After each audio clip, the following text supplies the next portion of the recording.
Et puis d'autre part, le traité de Maastricht, c'est quelque chose qui va permettre quand même un développement économique important et qui a déjà apporté une prospérité considérable et qui permettra de l'aggraver, de l'accentuer. Je remarquerai seulement qu'une Europe unie, comme vous le propose le traité que je vous demande d'adopter, sera seule en mesure, avec une monnaie, une banque centrale et un marché unique, de faire front devant la puissance économique que représentent des pays extérieurs à notre continent, comme les États-Unis d'Amérique. Nous sommes en train de franchir une ligne très importante. N'oublions pas que jusqu'à présent, la défense de l'Europe, elle était assurée par l'OTAN, c'est-à-dire très largement par les États-Unis. Qu'est-ce qui est en train de se passer? Les États-Unis sont en train de se retirer peu à peu d'Europe. Je dirais le moins possible, plus on conservera les États-Unis, mieux on se portera. Mais l'Amérique va se replier en partie sur le continent américain. Par conséquent, les Européens vont bien être obligés de prendre leur propre sécurité en main. Nous sommes en train de franchir cette ligne. Nous la franchirons à Maastricht. Non, quand on dit que l'Europe de Maastricht créera des emplois, ça reste vrai. Il se trouve que le traité de Maastricht n'est pas encore appliqué. Oui. Lorsqu'il le sera, il est évident qu'il y aura une très forte croissance qui en découlera, car nous aurons un grand espace économique avec une monnaie unique. Il n'est pas appliqué puisqu'il suppose une monnaie unique qui n'existe pas encore. Qu'est-ce que nous, à l'échelle du canton qui est le nôtre, vous savez bien qu'à l'échelle de la mondialisation, la France c'est un canton. Qu'est-ce que nous pouvons faire à l'échelle de ce canton?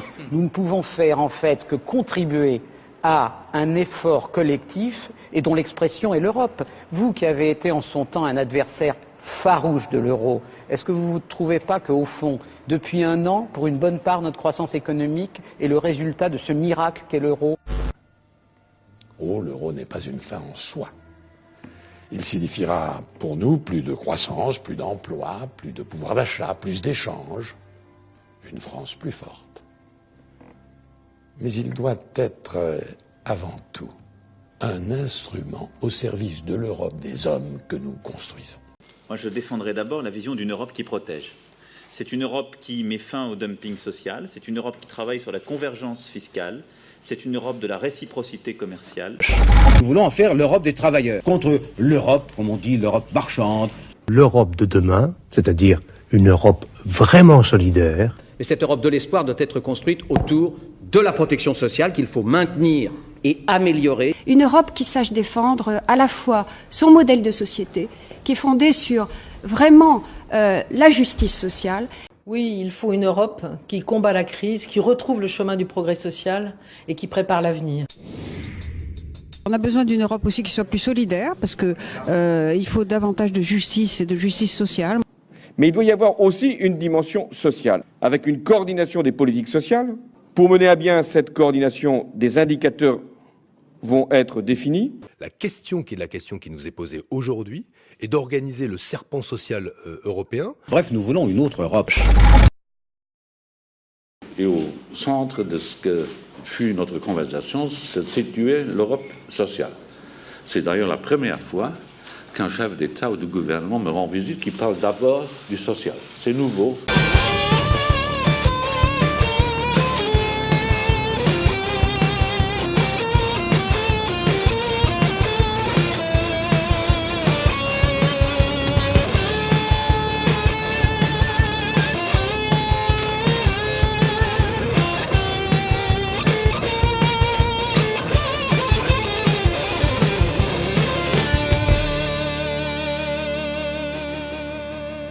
Cela n'étonne pas ceux qui me suivent depuis le début, je suis un ardent défenseur de la sortie de l'Union Européenne pour tous les pays, y compris le mien. Pourquoi être pour la sortie de l'Union Européenne? Eh bien mon argument se situe sur plusieurs volets, économique, démocratique, géopolitique, philosophique. Nous n'avons plus le pouvoir de contrôler nos politiques nationales car tous nos moyens de manœuvre ont été transmis à l'Union Européenne par l'intermédiaire des différents traités européens. On nous a menti depuis le début, le projet européen était soi-disant un projet de croissance, de prospérité, de paix, etc. et pourtant, il n'en est rien. L'Europe c'est la paix, la croissance, le contrepoids face aux États-Unis et la Chine. On a tous déjà entendu ces slogans, mais quels sont les arguments rationnels derrière tout ça?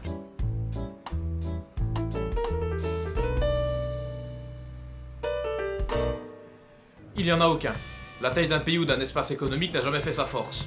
Regardez la Suisse ou la Corée du Sud, ils sont largement plus petits que nous, et pourtant ils sont beaucoup plus performants que nous économiquement, et ils ne sont pas en situation de conflit armé ou en situation de guerre. Bon, mis à part quand même la Corée du Sud qui se fait régulièrement menacer par la Corée du Nord, mais ça fait un peu partie d'une exception. Pourquoi n'y a-t-il plus de conflit armé en Europe? Ce n'est certainement pas dû à la CK, à la CEE, et encore moins à l'Union Européenne, non, non, non. Tout cela est dû à plusieurs facteurs. La dissuasion nucléaire, le vieillissement de la population européenne, et également l'arrivée des nouvelles technologies.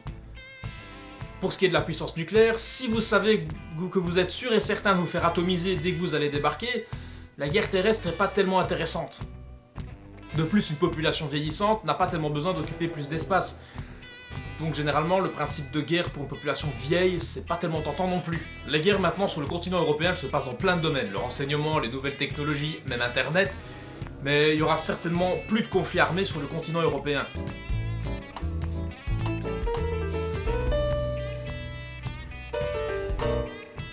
L'euro et l'Union Européenne, c'est la croissance et la prospérité. Ah bon? La zone euro et l'Union Européenne sont les deux plus faibles zones de croissance du monde.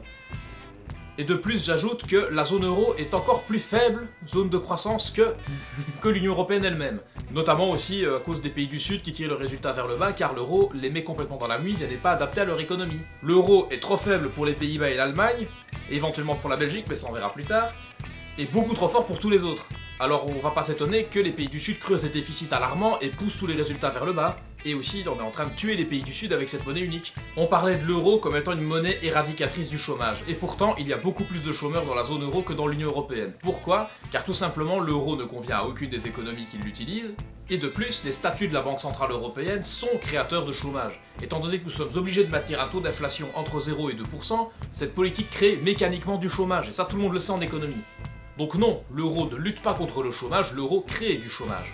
Et maintenant, les seuls moyens qui nous restent de faire baisser le chômage, c'est les dévaluations internes et les politiques néolibérales telles que demandées par la Commission européenne, par l'article 121 du traité sur le fonctionnement de l'Union européenne.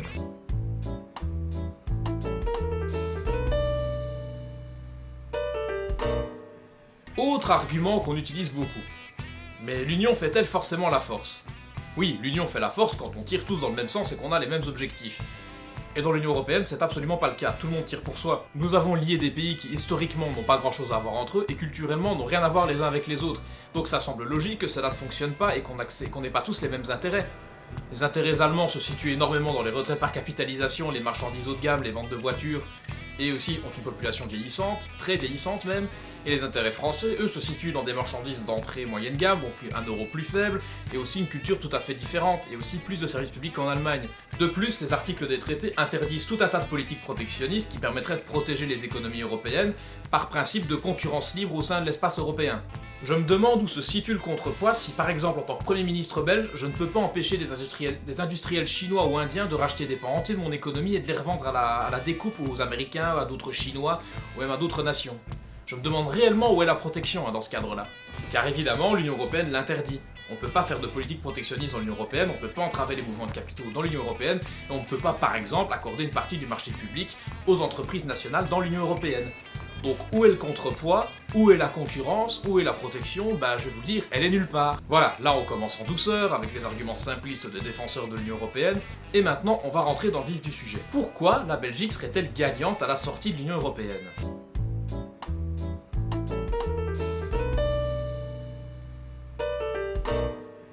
Dans la hiérarchie des sources du droit, le droit européen est supérieur au droit national, je vous l'ai déjà expliqué, donc c'est-à-dire que la CEDH et la Cour de justice supplantent le droit belge, qui est pourtant édicté par les Belges eux-mêmes. En quoi est-ce problématique? Eh bien le principe d'éloignement des institutions. Plus une institution est éloignée, moins on s'y identifie. Pour accepter une contrainte, elle doit être proche des citoyens, elle doit être dirigée par des personnes auxquelles on peut s'identifier. Par exemple, un ministre belge, Premier ministre belge ou un président français, bon, les peuples qui le soumettent entre guillemets s'identifient, car ils viennent du même terreau qu'eux. Par contre, un obscur juge polonais, allemand, lettonien ou estonien de la Cour de justice ou de la CEDH, on a déjà un peu plus de mal à s'y identifier. Et si on a plus de mal à s'y identifier, on a encore d'autant plus de mal à comprendre pourquoi un étranger va contraindre notre propre pays avec son droit en fait. Et pour ce qui est des élections, l'Union Européenne ne les respecte tout simplement pas. Je tiens à rappeler que, par exemple, en 2005, les différents référendums en Hollande et en France ont été complètement bafoués, car l'Union européenne a quand même appliqué le traité refusé en question. Sans oublier que l'article 121 fixe les grandes orientations politiques économiques que la Commission estime nécessaire d'atteindre par les États membres, et il le fait pour chaque État membre. D'ailleurs, cette grande orientation de politique économique contenait pour la Belgique les mesures suivantes. Une réduction des dépenses publiques. Bon, généralement, ça se passe en vendant des morceaux de services publics. Et 2. Supprimer les contre-incitations à travailler et à renforcer l'efficacité des politiques actives du marché du travail. Bizarre, on parle de plus en plus de limiter la durée du chômage en Belgique, et d'ailleurs on l'a même rendu dégressif en 2014 avec un Premier ministre qui était socialiste. Alors, c'est vrai qu'au final, pourquoi pas rendre le chômage temporaire, hein, afin que ces glandeurs de chômeurs puissent s'y mettre un petit peu plus. Et renforcer les politiques actives du marché du travail, vous pensez que ça se passe comment ? Eh ben, en forçant les gens à accepter des métiers sous-payés ou mal payés qu'ils n'auraient même pas regardé à la base. Je pourrais continuer la liste, mais évidemment, je n'ai rien contre ce genre de réforme. Si les Belges votent pour un parti ultralibéral qui décide de supprimer les allocations chômage et les pensions, ils l'auront décidé souverainement par l'élection. Et là, le problème qui se pose avec les GOPÉ, c'est que c'est une institution étrangère, dirigée par des étrangers qu'on n'a même pas élus, qui décide de ce qui doit se passer en Belgique. Ça me pose problème. Et de plus, elles sont quand même très connotées politiquement, ces demandes. Elles sont toutes de droite. Voilà pourquoi les Belges ont l'impression de voter et que rien ne change. Car tout simplement, les gens pour qui ils votent ne décident plus. Certains me diront, oui, mais le Parlement européen... Oui, d'accord, le Parlement européen est là. Mais le problème, c'est que le Parlement européen, c'est le lieu où il y a le plus de concentration de lobby derrière Washington. Et d'autre part, trouvez-vous normal qu'un Parlement ne puisse pas proposer de loi? Le Parlement européen, il n'a de Parlement que de nom. Il légitimise en fait les institutions européennes en faisant croire qu'il y a une espèce de démocratie interne alors qu'il n'y en a absolument pas. 37 300. C'est à peu près le nombre de lobbyistes enregistrés au Parlement européen et auprès de la Commission européenne. Et après, on va encore nous dire que cette institution veut le bien du continent européen.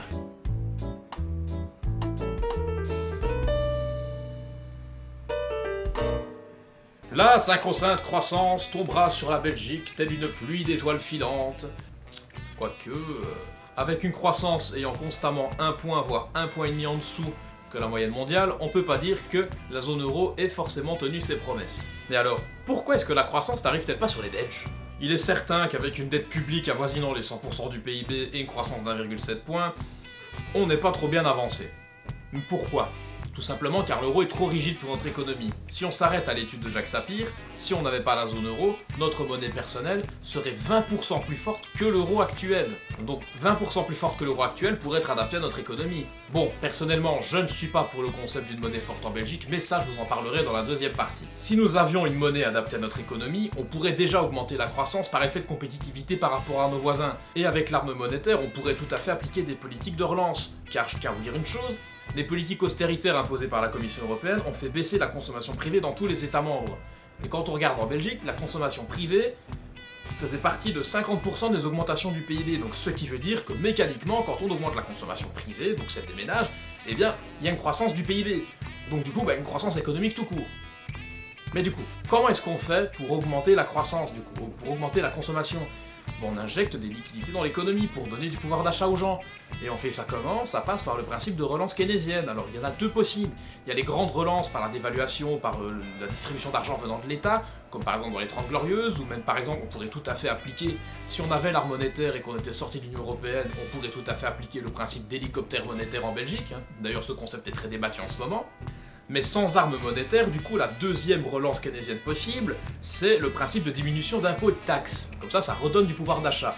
Le hic, c'est que la Commission nous demande d'augmenter les impôts et les taxes, sous prétexte de l'austérité, mais de l'autre côté, elle nous demande de baisser l'impôt sur les sociétés, qui est reconnu comme étant la baisse d'impôts qui se retrouve le moins dans l'économie réelle, car quand vous ne retirez pas l'argent à l'entreprise, quand vous laissez des marges de manœuvre aux entreprises, elles ne le réinjectent pas dans l'économie réelle, hein, ça...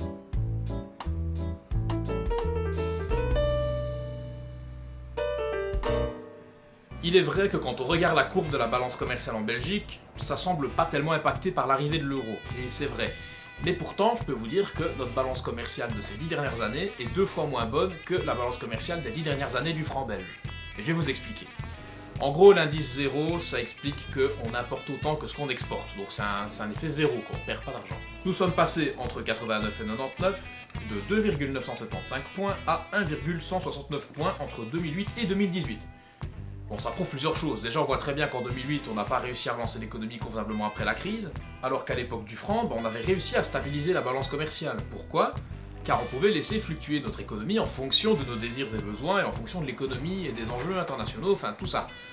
Mais avec l'euro, difficile de faire dévaluer ou réévaluer la monnaie en fonction de nos désirs et besoins, car ils sont soumis à plein d'autres désirs et besoins qui n'ont rien à voir avec les nôtres.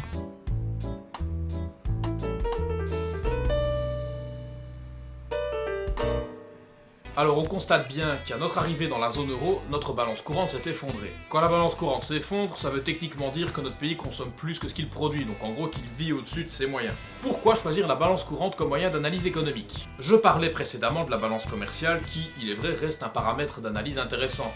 Mais là où le bas blesse, c'est que la balance commerciale n'évalue que les échanges externes, donc il ne traduit qu'une réalité de l'économie qui est la réalité d'exportation et d'importation. Certaines économies ayant une balance commerciale positive peuvent tout à fait avoir une balance courante négative et inversement. Donc la balance courante est un paramètre plus intéressant que la balance commerciale, car la balance courante, elle, contient aussi les réalités de l'économie interne. Il y a la balance commerciale dedans, mais il y a plein d'autres paramètres aussi, les capitaux, les biens et services, la consommation interne, et ça rend du coup la balance courante comme étant, je pense, l'instrument d'analyse économique le plus intéressant en ce moment pour calculer, voir quel pays s'en sort mieux dans la zone euro ou pas.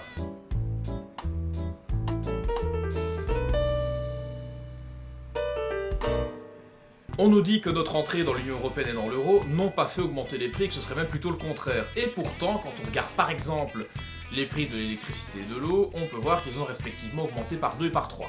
Avant, l'État avait le monopole de l'électricité, du gaz, de l'eau, donc il pouvait tout à fait décider de casser un peu les prix pour justement donner une énergie peu chère à ses citoyens. Mais vu que maintenant les traités européens imposent la libéralisation des marchés publics, eh bien, les prix de l'eau, du gaz et de l'électricité augmentent énormément pour refléter la réalité du marché. Joli, non ?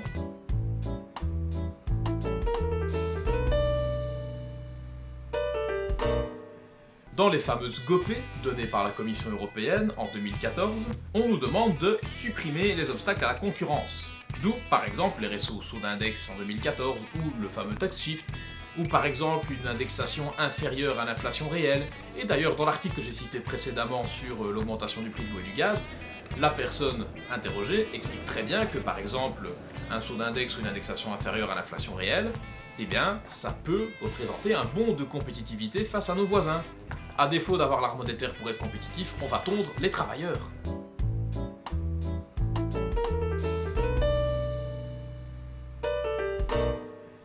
Et c'est de nouveau là où se situe le problème de l'Union Européenne et de l'euro, c'est que nos intérêts sont attachés à ceux d'autres pays.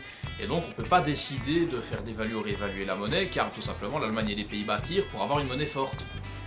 Donc en fait, ce sont l'Allemagne et les Pays-Bas qui mènent la danse et qui décident. Donc du coup, trouvez-vous normal d'assumer des décisions d'étrangers, et des décisions auxquelles vous prenez même pas réellement part. D'ailleurs, une étude du CEP, donc qui est un think tank libéral allemand à tendance pro-européenne, a expliqué que l'arrivée de l'euro n'a pas fait gagner les Belges, mais leur a surtout fait perdre de l'argent. D'après cette étude, la Belgique aurait pu avoir un PIB plus gros de 69 milliards d'euros s'il n'avait pas adopté la monnaie commune, ce qui représente une perte de PIB d'à peu près 3,83 milliards d'euros par an, et donc une perte de 353,80 euros de pouvoir d'achat par habitant par an. Enfin, techniquement, de pouvoir d'achat. Parce que imaginez, si ces fameux 353,83 € étaient redistribués tous les ans par habitant, donc par masse d'habitants, si c'était redistribué de manière équitable en fonction des classes sociales, des revenus, etc., on aurait pu, je pense, éviter énormément de problèmes sociaux, et on aurait peut-être même, par exemple, je sais pas, évité le décrochage de la Wallonie par rapport à la Flandre, par exemple.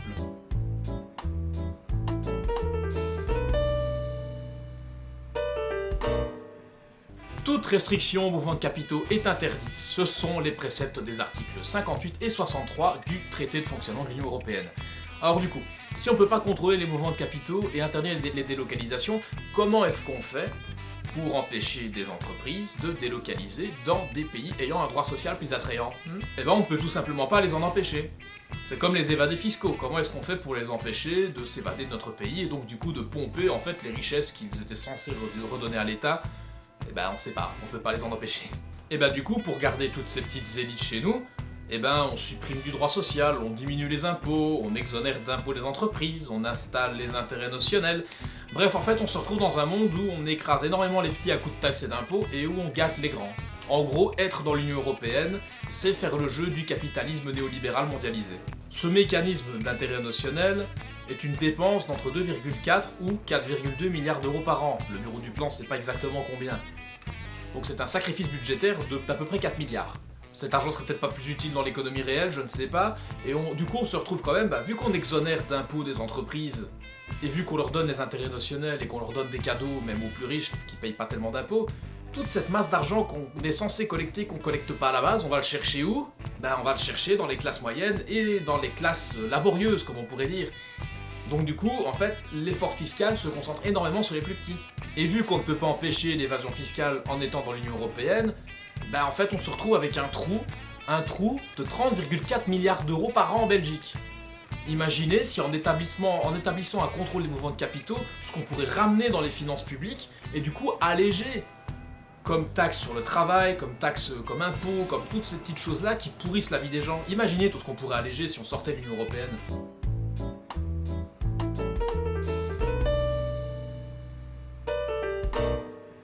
Alors, la Belgique bénéficie des fonds européens, hein? Non, absolument pas, et je vais vous expliquer. Le budget européen de base, il s'élève à 148,2 milliards d'euros. Et en fait, d'où vient cet argent? Cet argent vient des États membres, c'est-à-dire que la France, la Belgique, les Pays-Bas, l'Allemagne, la Lettonie, l'Estonie, l'Ukraine et tout ça, l'Ukraine, non, la Hongrie, je vais dire pourquoi l'Ukraine. Et en fait, tous ces pays-là versent une certaine somme d'argent qui se compte en milliards d'euros, et l'Union européenne, en fait, prend toutes ces 148,2 milliards et les redispatche dans les différents pays membres afin de financer des politiques. Or, il y a des grands gagnants, comme les pays de l'Est, qui eux sont excédentaires, et il y a des grands perdants, et la Belgique fait partie des perdants. Je vais vous donner les montants. La Belgique contribue à hauteur de 3,839 milliards, donc ça c'est l'argent qu'on envoie à l'Union. Et eux, ils nous rendent 8,513 milliards d'euros. Alors c'est vrai que théoriquement, on serait gagnant de 4,674 milliards. Mais alors du coup, il faut déjà regarder. En fait, dans les 8,513 milliards que nous donne l'Union, l'Union nous explique ce qu'on doit en faire. C'est-à-dire, elle dit par exemple, X% de ces 8 milliards, tu vas financer la politique agricole commune. 25%, ça va être pour financer tel hôpital ou tel projet du Fonds FEDER. Donc en gros, vous donnez de l'argent, et l'institution vous le rend, mais en disant tu dois faire comme ça, comme ça, comme ça et comme ça. Retenez bien ce paramètre. Quand on regarde à quoi servent les 8 milliards et demi donnés par la Commission, par l'Union européenne, et ben en fait, 5,167 servent à payer les infrastructures présentes en Belgique. Les infrastructures européennes. Donc les bureaux, les fonctionnaires, les pensions des fonctionnaires, le fonctionnement du Parlement, le personnel du Parlement. Tout cet argent, en fait, ça se retrouve pas dans l'économie belge, à part en retombées salariales. Ces 5 milliards-là, ils nous servent à rien en tant que Belges. Ils viennent pas dans notre économie. Donc, en gros, de la contribution de 3,839 milliards d'euros, on déduit les 5,167 milliards de frais d'administration de Bruxelles dans les 8 millions qu'on nous rend, et ben on se retrouve avec un trou de 463 millions d'euros. Donc techniquement, l'Union européenne nous coûte 463 millions d'euros par an. Donc chers amis agriculteurs qui sont susceptibles de me regarder, ne vous inquiétez pas, la politique agricole commune, on a largement les moyens de vous la financer, vu qu'on donne largement plus à l'Union européenne que ce qu'elle nous rend.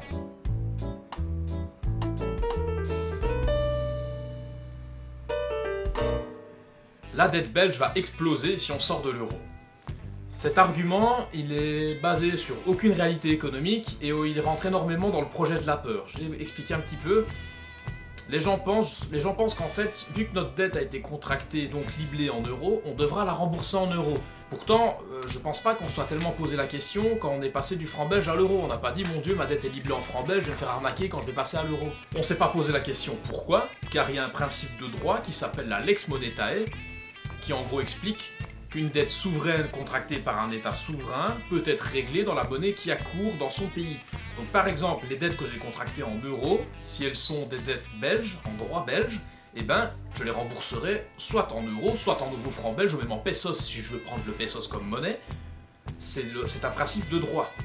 On peut pas passer autrement. Donc tous les gens qui vous parlent d'une explosion de la dette, c'est pas possible, et tous les gens qui vous parlent de « oui, on va la rembourser en euros », c'est pas vrai, en tout cas pour une majeure partie de la dette. Et là, on passe à la suite. Donc, imaginons qu'on sort de l'euro et qu'on applique un nouveau franc belge. Pas l'ancien, le nouveau franc belge. Retenez bien quand même la mesure, parce que certains se confondent un peu. Le seul problème qui pourrait se poser, c'est qu'il est vrai qu'on a à peu près 5% de notre dette nationale qui est éventuellement liblée en droit étranger. Mais encore là, rien n'est sûr, on ne sait pas si on devra la rembourser en euros, peut-être même en une autre monnaie, car on devra prendre tous les bons, on appelle ça des bons de dette, donc tous les contrats de dette, on devra tout regarder précisément, même négocier, on devra voir s'il n'y a pas moyen de les rembourser quand même en nouveaux francs belges, ou on les paiera en euros si on peut pas. Mais en tout cas, on devra regarder, donc déjà dans ces 5%, on n'est pas sûr que ces 5% de dette-là vont exploser. Et encore, 5% de la dette, ça représente entre guillemets à peine 24,6 milliards d'euros. Cette tranche de dette peut augmenter si la monnaie se déprécie, effectivement. Mais pourtant, c'est pas ce qu'a l'air de conclure une partie des études, notamment celle que j'ai citée tout à l'heure de Jacques Sapir, qui expliquait en 2013 que lors de la dissolution de la zone euro, le franc belge s'apprécierait et vaudrait 1,43 $ de l'époque. Donc en fait, si on remet ça au cours actuel, ça ferait du nouveau franc belge une monnaie 28% plus forte que l'euro aujourd'hui. Et donc, si on part du principe que pour augmenter une valeur d'une dette, la monnaie dans laquelle on rembourse doit se déprécier, bah si elle s'apprécie, théoriquement, la valeur de la dette à rembourser diminue, vu qu'on a une monnaie plus forte que la monnaie dans laquelle on doit rembourser. Si je fais une conversion simple, bête, brute et méchante, on économiserait 6,8 milliards d'euros sur notre dette à rembourser. Ça reste toujours moins que l'évasion fiscale par an, hein. Mais je vais être gentil avec les détracteurs, imaginons que on doive déprécier le franc belge. Mais étant donné qu'il est censé s'apprécier énormément, moi je serais beaucoup plus pour qu'on le maintienne à un taux de 1 pour 1 entre le nouveau franc belge et l'euro. Ce serait beaucoup plus simple pour régler la dette, car ce serait un taux de conversion de 1 à 1, ce serait même beaucoup plus facile à comprendre pour les gens, et ce serait même beaucoup plus simple aussi pour ne pas faire chuter le tourisme et ne pas faire chuter la balance commerciale. Un État qui possède l'arme monétaire et tous ses pouvoirs régaliens a tout à fait les moyens de maintenir sa monnaie à un certain taux. Or il va fluctuer légèrement, c'est sûr, mais ça nous permettra déjà de beaucoup mieux gérer notre économie et de largement mieux s'occuper de cette histoire de dette.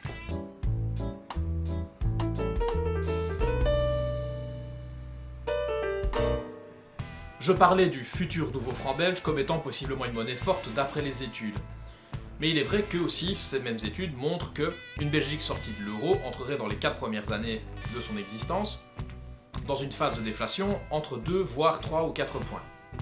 Ce qui en soi est surmontable étant donné qu'on aura une monnaie plus forte que l'euro à la base, donc on devra la dévaluer. Et en dévaluant la monnaie, on augmente l'inflation, car on doit imprimer de la monnaie, etc.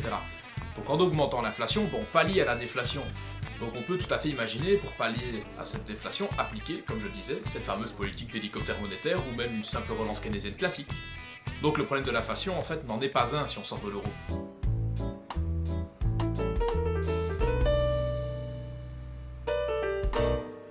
Une dette target est constatée quand il y a transfert de fonds d'un pays européen de la zone euro vers un autre. En gros, si un industriel grec décide de transférer 100 000 € de son compte grec vers un compte à la Bundesbank en Allemagne, ces 100 000 € seront créants sur la Banque centrale de Grèce, et en gros sur le bilan de la Banque nationale grecque, en échange de ce transfert de capital, la banque allemande rembourse avec une sorte de titre de dette de la même valeur que le capital échangé. Point numéro 1, je prends la fiche, où se situe le problème ? Le problème se situe dans les soldes des déficits target. On peut voir que les pays dits du Nord ont une grande créance vis-à-vis des pays du Sud, qui sont reconnus être les plus économiquement instables. Par exemple, dans le cas de l'Espagne, sa dette target s'élève à 374 milliards d'euros. Alors, imaginons que l'Espagne décide de quitter la zone euro ou qu'on l'en sorte. Devra-t-elle rembourser cet argent ou pas ? Voilà la question à laquelle beaucoup de réponses sont possibles. Premièrement, dans le cas d'une sortie arrangée de la zone euro. Il suffirait que les banques centrales indiquent dans leur bilan les dettes target que l'Espagne a contractées avec en gros un titre dans le bilan expliquant « argent que l'Espagne nous remboursera plus tard ». Alors, en quoi est-ce que cette solution est avantageuse ?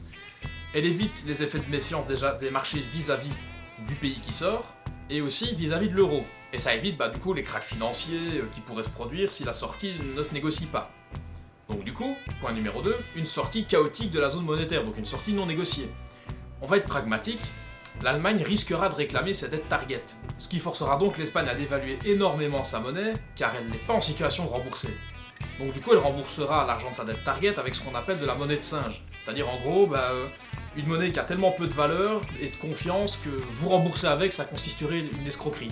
Et n'oublions pas aussi qu'une telle dévaluation risque d'avoir énormément d'impact sur les gens. Une inflation énorme, même une hyperinflation, une inflation galopante en Espagne, des gens qui vont devenir ultra pauvres, enfin... Point numéro 3, et là, c'est un truc que j'ai trouvé il y a pas longtemps, c'est considérer que les dettes Target 2 ne sont pas légitimes juridiquement. Cette vision consiste à dire que les paiements ont été effectués, l'acheteur a vu son compte débité et le vendeur a vu son compte crédité. Donc en fait la transaction est terminée, personne ne doit plus rien. Et donc le fait que la somme de la transaction soit doublée dans une dette / une créance target serait un non-sens car la somme a déjà été réglée. Donc en soi, exiger un paiement des dettes target constituerait une exaction. C'est-à-dire exiger plus qu'il n'est dû ou exiger ce qu'il n'est pas dû. Et comme dans la loi les normes illégales sont de fait considérées comme étant caduques, la dette target ne s'appliquerait plus si on applique cette vision. Mais quid de la Belgique en fait? Or nous avons un déficit target de 15 milliards d'euros déjà, ce qui est loin d'être insurmontable. Sachant que le nouveau franc belge risquerait de devenir une des monnaies les plus fortes du continent européen après la dissolution de l'euro, on pourra tout à fait convenir avec nos voisins de régler les montants target au fur et à mesure que des capitaux étrangers se pointent chez nous, ou alors tout simplement, on peut tout à fait négocier convenablement pendant les 2 ans de négoce à la sortie. 15 milliards d'euros de dette target, c'est pas ce qui va alarmer nos créanciers, c'est pas énorme, par rapport, comme je dis, à la dette espagnole, à la dette grecque.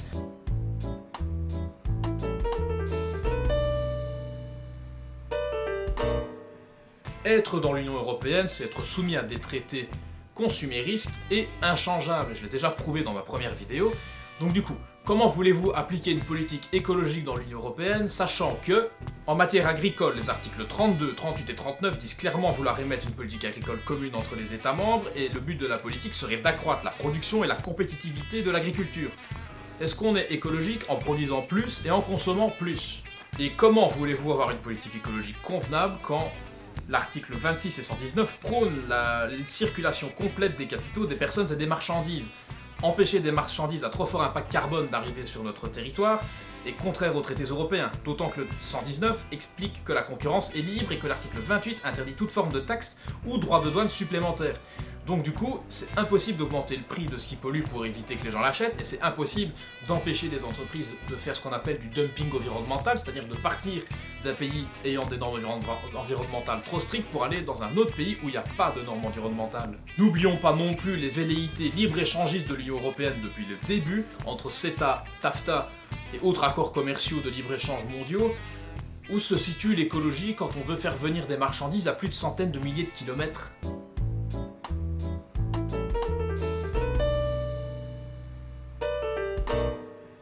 Alors, loin de moi d'envisager la Belgique comme étant la future puissance militaire mondiale, ça évidemment que ça n'est pas le cas. Mais les traités européens, l'OTAN et le jeu des alliances automatiques risquent de peser énormément sur la Belgique. La politique de défense de la Belgique est soumise à la politique de l'OTAN. C'est l'article 42 du TFUE qui explique que la défense militaire de l'Union s'effectue dans le cadre du traité de l'Atlantique Nord. Et en gros, ce traité de l'Atlantique Nord contient une clause de défense commune, ce qui veut dire que par exemple, si un membre de l'OTAN ou de l'Union Européenne se fait attaquer ou est menacé militairement par un autre pays, on devra aller l'aider. Imaginons maintenant qu'un pays pris au hasard, comme l'Ukraine, rentrerait dans l'Union Européenne et dans l'OTAN. Et imaginons autre chose, qui est déjà arrivé largement dans l'histoire car c'est son activité préférée, que la Russie décide d'annexer l'Ukraine en l'envahissant militairement. En tant que membre de l'OTAN, on sera obligé d'aller défendre l'Ukraine et donc d'entrer dans un conflit avec la Russie, qui elle sera défendue par ses alliés par un jeu d'alliance automatique.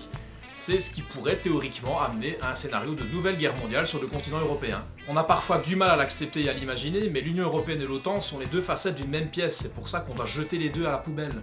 D'autant plus qu'avec le sacro-saint projet d'armée européenne, on n'est pas plus dans la mouise, car on va de nouveau sacraliser l'OTAN encore plus, car je tiens à vous rappeler une chose, la fameuse armée européenne va devoir utiliser le matériel de l'OTAN, ce qui de nouveau ne défend pas les intérêts de la Belgique, car il me semble qu'on a une fabrique d'armes à Herstal qui est plutôt efficace.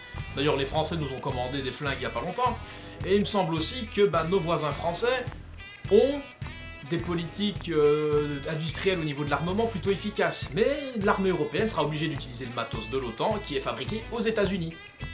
Pas de bol. Donc du coup, être membre de l'Union Européenne et de l'OTAN, c'est être dépendant militairement et même géopolitiquement des Américains.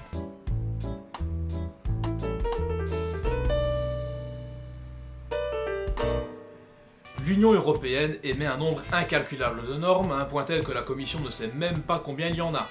Mais sur quoi est-ce qu'elle porte ces normes? Eh ben en fait, elle porte sur à peu près tout, les t-shirts, les lave-vaisselle, les pantalons, les chiens, bref, surtout les objets du quotidien. C'est vrai qu'au final, le principe semble un peu logique, de créer des normes communes pour les marchandises pour éviter un grand n'importe quoi, oui, c'est logique. Mais là, on parle de centaines, voire de milliers, de normes et de réglementations sur un même objet. Ça va un peu loin, non? D'autant plus que 40 à 60% de nos textes de loi sur l'agriculture, l'environnement et l'énergie sont des transpositions de normes européennes, 100% des textes sur la pêche sont des transpositions de normes européennes car c'est l'Union européenne qui réglemente les zones de pêche dans son espace européen. Alors je vous ai d'ailleurs mis un reportage dans la description qui parle d'un restaurateur qui a mis plus de 2 mois de plus pour ouvrir son restaurant car il devait se conformer aux normes européennes. Est-ce que vous pensez pas que le problème se situe là, en matière de production textile, industrielle, technologique et même d'autres normes dans plein d'autres domaines? Ces normes européennes engendraient un coût pour les entreprises. D'ailleurs, ce coût a été calculé en France, il s'élève à 30 milliards d'euros. Malheureusement, il n'a pas été calculé en Belgique. Et au vu du nombre de réglementations qu'il y a et du temps que ça prend pour se mettre aux normes, ça m'étonne pas qu'il y ait énormément d'entrepreneurs qui arrêtent tout simplement ou qui hésitent vraiment à se lancer et qui ne se lancent même pas du tout en fait. Sortir de l'Union européenne, c'est aider les très petites et moyennes entreprises qui, elles, au final, ne sont pas réellement concernées par ce principe de normes européennes, car elles officient toutes au moins à 80% sur le territoire national. Donc en fait, les normes européennes, elles servent à quoi? Elles servent aux grandes entreprises, qui elles ont largement les moyens financiers de se mettre aux normes si elles veulent exporter dans le marché européen, ou même sur un autre marché. Mais laissons les TPE et les PME vivre, quoi. Elles n'ont pas besoin de ce genre de normes qui leur coûtent énormément de temps et d'argent. De plus, maintenant, la sortie étant faite, si on sort de l'Union européenne, toutes les normes européennes ont déjà été transposées en droit belge. D'accord, mais on pourra tout à fait supprimer les normes qui peuvent nous sembler les plus débiles. Alors là, ce sera le travail des syndicats, par exemple, d'expliquer quelle norme ne leur convient pas, quelle norme leur convient, et aussi on pourra tout à fait en adopter même de nouvelles. On peut tout à fait modifier cette politique européenne appliquée pour servir notre avantage. Mais je tiens à vous dire une chose, en sortant de l'Union européenne, ces TPE et ces PME vont retrouver une bouffée d'oxygène, car franchement, toutes les réglementations qu'il y en a énormément qui ne servent foutrement à rien. Et puis je m'arrête sur le chapitre des TPE et PME, mais il faut quand même pas oublier que ce sont eux qui font la majorité du tissu industriel et qui créent la majorité des emplois en Belgique. Donc laissons-les respirer.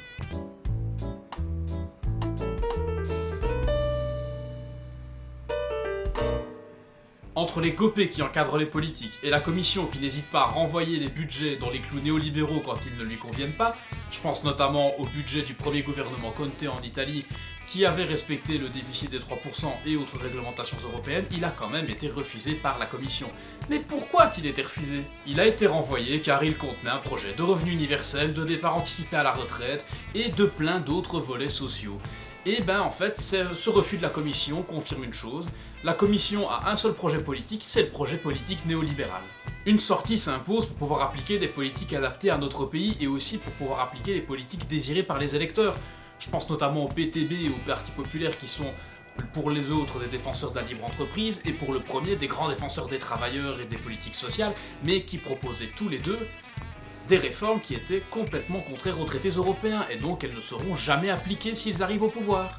Et n'oublions pas non plus qu'il y a un pays qui ne respecte pas les traités ou les recommandations de la Commission peut se soumettre à 0,2% de son PIB en amende. Minimum.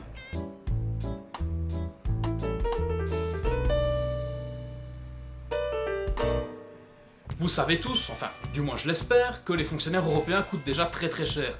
Entre les retraites avantageuses, les salaires mirobolants et les avantages en nature, ça coûte de l'argent tout ça. On parle très peu des amendes européennes, je parlais déjà des 0,2% de PIB dans la précédente catégorie, mais je peux citer d'autres amendes. Nous avons par exemple, il n'y a pas longtemps, été soumis à 5 000 € d'amende par jour car nous tardions à établir un réseau d'internet à haut débit sur notre territoire. Sachant que nous avons déjà dû payer 2 millions d'euros et 1 million d'euros de droits de douane non versés par une entreprise belge ayant fait faillite, je pense qu'il serait peut-être temps de regarder les sommes astronomiques que nous pompe l'Union européenne sous prétexte de non-respect des traités et de normes débiles. Je repose la question, ne pensez-vous pas que cet argent serait d'abord utile chez nous plutôt que d'aller dans l'Union européenne ?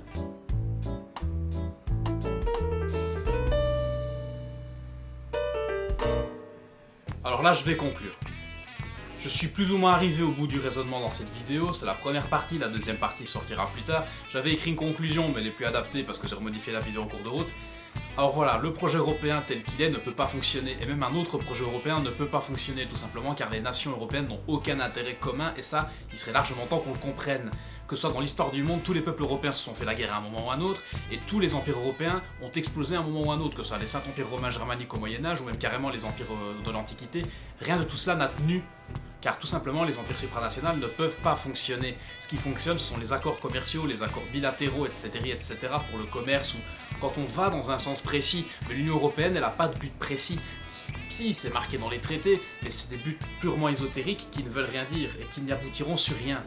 Il serait largement temps que la question se pose, d'autant plus en Belgique où on n'a même pas de parti eurosceptique convenable, il serait largement temps qu'on pose la question et qu'on commence à se dire qu'il faille démanteler l'Union européenne. Alors bien évidemment, sortir de l'Union européenne, ça réglera pas tous les problèmes, je pense notamment au problème communautaire entre Wallons et Flamands qui est en plein bordel en ce moment par rapport au futur gouvernement. Évidemment que ça, c'est pas forcément un problème européen, mais l'Union européenne n'a pas aidé à calmer le sujet. Pourquoi? Car tout simplement, en paupérisant et en appliquant l'austérité, c'est mécanique. Quand vous appauvrissez une population, elle se retourne, elle commence à montrer les pics, elle est énervée, et au bout d'un moment, les problèmes économiques sont parfois même des accélérateurs de problèmes sociaux. Quand on regarde que la Wallonie a décroché par rapport à la Flandre, quand on regarde les milliards qui sont transférés de Flandre en Wallonie, c'est symptomatique de quelque chose. Pourquoi? Car tout simplement, il est vrai que la Flandre a réussi à mieux s'adapter au contexte de l'Union européenne et à mieux faire de concessions, c'est vrai d'une part, mais d'autre part, on peut quand même constater que même en sortant de l'Union européenne, la Flandre aurait à y gagner. Donc, en fait, c'est peut-être même un projet plus fédérateur. La sortie de l'Union européenne est peut-être même plus fédérateur pour les Belges que l'Union européenne elle-même. Je pense personnellement que si on avait eu la capacité d'user de l'arme monétaire et d'autres instruments économiques qui nous sont confisqués par les traités, on aurait largement pu régler le problème entre les Wallons et les Flamands depuis déjà bien longtemps. Sortir de l'Union européenne, c'est pas s'isoler, car un pays comme la Belgique qui est au centre de l'Europe ne sera jamais isolé. Sortir de l'Union européenne, c'est pas être un fasciste, c'est tout simplement vouloir que son pays se porte bien, et c'est comme disait le général de Gaulle, en fait, quand on est couillonné, on regarde, on se dit « Ah bah je suis couillonné » et on s'en va. C'est exactement ce qui se passe, on est en train de se faire couillonner depuis le début de la construction européenne, mais le problème c'est que personne a l'audace de proposer de sortir. Or, pour ce qui est sur le bilan vis-à-vis de la Belgique, on serait largement gagnant, vous l'avez vu, en sortant de l'Union européenne. Je peux vous reciter les chiffres, les 30,4 milliards d'évasion fiscale, les 400 millions d'euros perdus avec le budget européen, et même tout ce qu'on a perdu en termes de PIB en entrant dans l'euro. Il serait largement temps d'arrêter cette mascarade pour relancer l'économie convenablement et durablement. En fait, l'Union européenne, pour moi, est une tour de Babel qui menace de s'effondrer en entraînant tous les États-nations avec elle. Alors, je ne sais pas si cette vidéo va convaincre énormément de monde, mais en tout cas, elle convaincra déjà pas certainement les sceptiques car eux sont déjà convaincus, mais j'espère au moins qu'elle vous permettra de vous poser quelques questions.